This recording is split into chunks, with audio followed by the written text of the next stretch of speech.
जय श्री राम दोस्तों, वॉक पे चर्चा में आपका स्वागत। कल हमने संसद में मोदी जी और गांधी जी को सुना और मोदी जी की स्पीच हमेशा की तरह ही very very sharp, very very pointed and very very logical. और वो स्पीच सुनने के बाद मेरे बहुत सारे intellectual, secular, liberal kind of लोग जो फ्रेंड्स हैं, हाँ है मेरे पास ऐसे कुछ दोस्त, उनके विचार सुने। कहते हैं मोदी जी क्यों पुरानी बातें करते हैं, आगे की बात कीजिए, आपने क्या किया ये बात कीजिए। और फिर ये वही लोग हैं जो कहते हैं यार हिंदू मुस्लिम की बात क्यों करते हो आप, आपके साथ कुछ नहीं हो रहा, आपको भड़काया जा रहा है, बांग्लादेश में हो रहा है, दूर कहीं कुछ हो रहा है, संभल में हो रहा है। वो ये भूल जाते हैं जब हम पाकिस्तान से आए थे तब हमें भी ये लगता था कि हमारे साथ नहीं होगा। हमारे जब दादा नाना आए थे उन्हें भी ये लगता था और आपको भी ये लगेगा, बांग्लादेश में रहने वाले हिंदुओं को भी ये लग रहा था, बंगाल के हिंदुओं को भी लग रहा था, कश्मीर के हिंदुओं को भी लग रहा था हमारे साथ कुछ नहीं होगा, ये तो किसी और के घर में हो रहा है। उनको भी ये बात समझ नहीं आती। क्यों? क्योंकि आप अपने इतिहास को जानने की कोशिश नहीं करते, आप अपने इतिहास से सीखने की कोशिश नहीं करते। इतिहास चाहे 500 साल पुराना हो, चाहे 50 साल पुराना हो, जानना ज़रूर चाहिए कि हुआ क्या था, फैक्चुअल स्टेटमेंट्स। और कल मोदी जी ने जो बोला वो फैक्चुअल स्टेटमेंट्स हैं। कॉन्स्टिट्यूशन को किसने किसने कब कब एब्यूज़ किया। जो लोग तब संविधान को जेब में रख के चलते थे वो आज भी संविधान को जेब में रख के चलने की कोशिश कर रहे हैं। दिखावा ये है कि हम संविधान से चलने की, संविधान की रक्षा की बात कर रहे हैं। मोदी जी संविधान से क्यों नहीं चल रहे? तो मोदी जी ने आपको गिनवाया कि संविधान का क्या मतलब है और उससे क्या क्या काम हुए हैं। संविधान एक भारत श्रेष्ठ भारत की बात करता है, सबका साथ सबका विकास की बात करता है, और ये काम मोदी जी ने सिर्फ बोला ही नहीं, करके दिखाया। परसों मैंने एक चर्चा डाली थी कि सवाल ये है कि ये अब क्यों हो रहा है और पहले क्यों नहीं हुआ। वो सवाल मोदी जी ने भी पूछा और उसका जवाब भी दिया।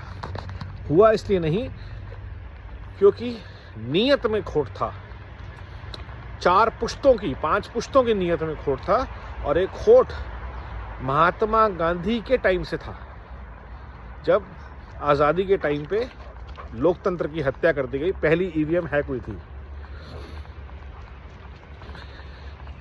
Everyone vetoed Mahatma EVM, but Nehru became the prime minister of India. और वहाँ से जो सिलसिला चालू हुआ भारत को खोखला करने का, भारत को लूटने का और ब्रिटिशर्स के मैंडेट को आगे बढ़ाने का, गोरे साहब से ब्राउन साहब तक पावर ट्रांसफ़र का, लेफ्टिस्ट इंटेलेक्चुअल्स को आगे बढ़ाने का, भारत के मूल निवासी जो थे, जो भारत की संस्कार संस्कृति से जुड़े थे, उनको दरकिनार करने का, भारत को मॉडर्न बनाने का।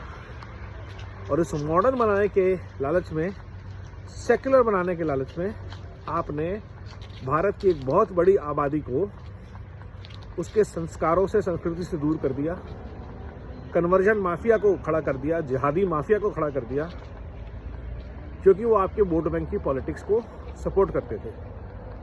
कल जब मोदी जी ने कह ही दिया है तो आज़ादी से लेकर आज तक कोई चुनाव, कांग्रेस कोई भी चुनाव अपने काम के बूते पे जीत के नहीं आई। इंदिरा गांधी मरी तो राजीव गांधी सहानुभूति में प्रधानमंत्री बन गए।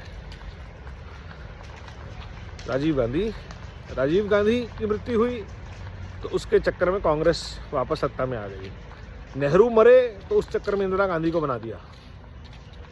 सहानुभूति की लहरों के ऊपर ये लूट, झूठ और फूट की राजनीति करते आए हैं, देश को लूटते आए। और कल मोदी जी ने बताया क्यों संविधान को कितनी बार तोड़ा गया, कितनी बार एब्यूज किया गया, कितनी बार बार संविधान को तार तार किया गया, हत्या की गई उसकी। तो अब वक्त आ गया है कि भारत के संविधान को रिस्टोर किया जाए in its original glory. Preamble से तो कोई टच करना ही नहीं चाहिए। ये संसद में कानून पास होना चाहिए कि भारत का प्रीएम्बल जो 1947 में था, 50 में था, वही प्रीएम्बल रिस्टोर करना जाना चाहिए और फिर उसके साथ छेड़छाड़ को गद्दारी की श्रेणी में लाना चाहिए। That's very very important. और उसके बाद जो भी अमेंडमेंट्स संसद ने पास नहीं किए, जो भी अमेंडमेंट्स भारत के संविधान सभा लोकतंत्र के संसद में पास नहीं हुए, किसी भी तरह के हों वो, उन सबको हटाना चाहिए। चाहे वो वक्फ बोर्ड हो, चाहे वो प्रोटेक्शन मॉन्यूमेंट हो, प्लेसेस ऑफ वर्शिप एक्ट और ऐसे कोई भी एक्ट जो भारत के संस्कार और संस्कृति की मूल भावना के खिलाफ हैं, सनातन परंपराओं के खिलाफ हैं, उनको तुरंत भारत एक सनातन राष्ट्र है। भारत एक हिंदू राष्ट्र था, पहले भी था और आज भी है और हमेशा रहेगा।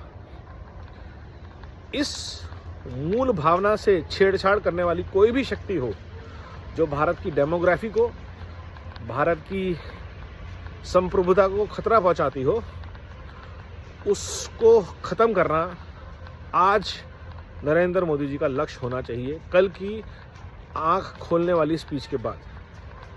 तो मेरा यही निवेदन, पुराना निवेदन, भारत का प्रिएम्बल, भारत का संविधान जो बाबा साहब ने बनाया था, उसको रिस्टोर किया जाए। और जो कल मोदी जी ने 11 संकल्प लिए, भ्रष्टाचार पे प्रहार होना चाहिए, परिवारवाद का नाश होना चाहिए, संविधान की रक्षा होना चाहिए, एक सिंपल कॉमन भारतीय को सब चीज़ों का हक होना चाहिए और उससे ज़्यादा हम सबको अपनी अपनी ड्यूटीज़ का एहसास होना चाहिए। वंदे मातरम, नमो भारत, जय हिंद।